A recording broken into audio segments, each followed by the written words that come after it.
আসসালামু আলাইকুম, আমি Rafi Hossain from the university of Bangladesh, Shivpuri department. আমাদের আজকের প্রজেক্টটি হচ্ছে artificial intelligence accident prevention system. তো বাংলাদেশে সড়ক দুর্ঘটনা প্রতিনিয়ত বৃদ্ধি পাচ্ছে।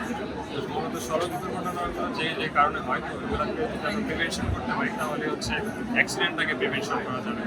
আমরা মূলত এখানে আর্টিফিশিয়াল ইন্টেলিজেন্সের জন্য পাইথন প্রোগ্রামিং ইউজ করেছি, সাধারণত C++ প্রোগ্রামিং ইউজ করেছি। এটা হচ্ছে মূলত প্রোটোটাইপ ডিভাইসটি। এই ডিভাইসটি যদি কোনো গাড়িতে যদি লাগানো থাকে, তাহলে কোনো গাড়ির ড্রাইভার যদি ওভার স্পিড করার চেষ্টা করে, অথবা গাড়ি চালানো অবস্থায় মোবাইলে কথা বলে, অথবা গাড়ি চালানো অবস্থায় যদি ঘুমিয়ে পড়ে, তাহলে হচ্ছে অটোনোমাস টেকনোলজি ব্যবহার করে তার বিরুদ্ধে একটা মামলা হয়ে যাবে এবং সেই মামলার নোটিফিকেশন হচ্ছে তার কাছে চলে যাবে। এতে করে বাংলাদেশের প্রতিটি গাড়ির ড্রাইভার একটা নিয়ম শৃঙ্খলার ভিতরে চলে আসবে এবং যার ফলে হচ্ছে সড়ক দুর্ঘটনা অনেক অংশেই কমে যাবে। এটা হচ্ছে একটা অটোনোমাস টেকনোলজি ব্যবহার করে একটা ড্রোন তৈরি করেছি। এই ড্রোনটির মূলত কাজ হচ্ছে ফায়ার ফাইটিং এবং সার্ভিস।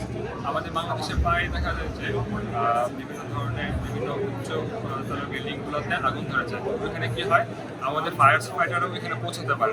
তো এই ড্রোনটাতে যদি ওই লোকেশনে ওই এরিয়াতে কানেক্ট করে দেওয়া হয়, তাহলে এই ড্রোনটি অটোনোমাসভাবে ওই বিল্ডিংয়ে চলে যাবে এবং হচ্ছে ফায়ার বসে থ্রো করতে পারবে। এবং এটি বাংলাদেশ সেনাবাহিনীর কাজে ব্যবহার করা যেতে পারে, সার্ভেলেন্সের কাজে। এটা নিচে যদি আমরা থার্মাল অ্যাকশন ক্যামেরা ব্যবহার করি, তাহলে হচ্ছে বিভিন্ন এরিয়ার থার্মাল পয়েন্টগুলোকে সে ডিটেক্ট করতে পারে, যার কারণে হচ্ছে সেনাবাহিনীর অনেক অংশ হচ্ছে উপকার আসবে।